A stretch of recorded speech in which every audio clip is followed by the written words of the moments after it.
इधर अंबिकापुर में कई तालाबों पर भूमाफियाओं की गिद्ध नजर है और उनके द्वारा तालाबों को पाटकर अवैध कब्जा किया जा रहा है।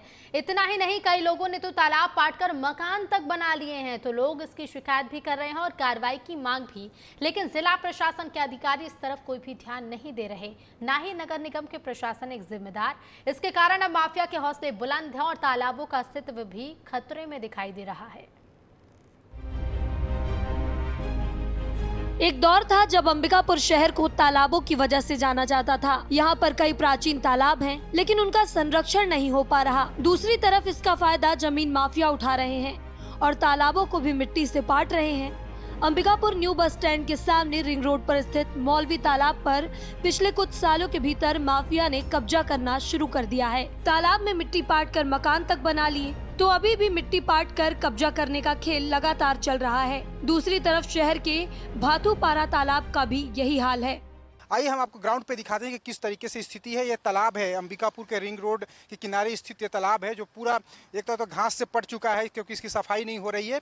और इसका फायदा जो उठा रहे हैं वो भूमाफिया उठा रहे हैं और पूरे तालाब को पाट दे रहे हैं। देखिए किस तरीके से यहाँ पर आपका प्लाटिंग कर रहे हैं तालाब के किनारे। ये पूरा यहाँ पे लगा हुआ, आपको दिखाना चाहूँगा मैं कि ये जो पूरी स्थिति है यहाँ पर है। और इसका सबसे बड़ा वजह है कि नगर निगम के जो अधिकारी हैं वो लापरवाही बरत रहे हैं। देखिए इसको यहाँ पे दीवार खड़ा कर दिया गया है ताकि वो अपना कब्जा दर्शा सकें, और इसके बाद भी जो जिम्मेदार हैं वो कोई कार्रवाई नहीं कर पा रहे हैं। हालांकि नगर निगम के जो महापौर हैं उनका कहना है कि उन्होंने कमिश्नर को लिखा है। अब सोचिए, महापौर को कमिश्नर को लिखना पड़ रहा है जबकि एक ही दफ्तर में बैठते हैं कि कार्रवाई कीजिए। अब देखना होगा कि आने वाले दिनों में इस मामले में आखिर जो प्रशासनिक जो अधिकारी हैं वो क्या कार्रवाई करते हैं। वीडियो जर्नलिस्ट आकाश प्रधान के साथ दिलीप जायसवाल, विस्तार न्यूज।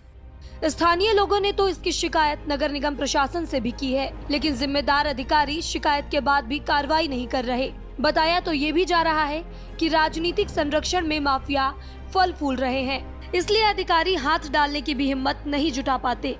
कई वर्षों से भी हमने ये शिकायत किया कि गटर का पानी यहाँ घुस रहा है और जो यहाँ के जो लोग हैं वो तालाब पे जबरन कब्जा भी कर रहे हैं। तो हमने दोनों को पत्राचार के भी माध्यम से हमने सूचित किया है, लेकिन इस माध्यम से ना शासन ना निगम हमारा कोई मदद ही नहीं कर रहा है। आप जब हम लोग को पता चला कि तालाब के बारे में मतलब कि वहाँ कोई कब्जा कर रहा है इस टाइप से करके, हम लोग को पता चला, हम लोग गए और हम लोग निगम में भी गए, कलेक्ट्रेट भी गए थे, हम लोग आवेदन भी दिए हैं, मगर इसके बारे में कोई जानकारी नहीं मिल रहा है शासन से। तालाबों को बचाने के लिए आम आदमी गुहार लगा रहा है, लेकिन उसके बाद भी जिम्मेदार अफसर लापरवाह बने हुए हैं। तो नगर निगम अंबिकापुर के महापौर का कहना है उन्होंने तालाबों पर हो रहे कब्जे के खिलाफ कार्रवाई के लिए नगर निगम आयुक्त को पत्र लिखा है। अब सवाल उठता है कि आखिर पत्र लिखने की नौबत क्यों पड़ रही है? सीधे तौर पर अफसर कब्जे के खिलाफ कार्रवाई क्यों नहीं कर रहे? लगातार उस पर निगरानी रखी जा रही है।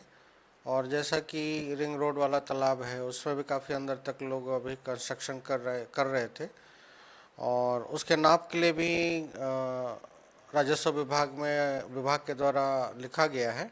और तालाब के किनारे में जो है उसके लिए मैंने कमिश्नर साहब को लिखित में भी अवगत कराया है और कार्रवाई करने हेतु निर्देशित किया है। बता दें कि 50 साल पहले जहां तालाबों की संख्या 50 से भी ज्यादा थी, तो अब महज आधे से भी कम 17 ही बच पाए हैं, जिनमें 11 सरकारी और 6 निजी तालाब हैं। सरकार ने तालाबों की देखरेख पर साल भर में 3 करोड़ रुपए खर्च कर दिया, लेकिन हालात वही हैं। माफिया बेखौफ है और तालाबों का अस्तित्व संकट में है। ब्यूरो रिपोर्ट, विस्तार न्यूज।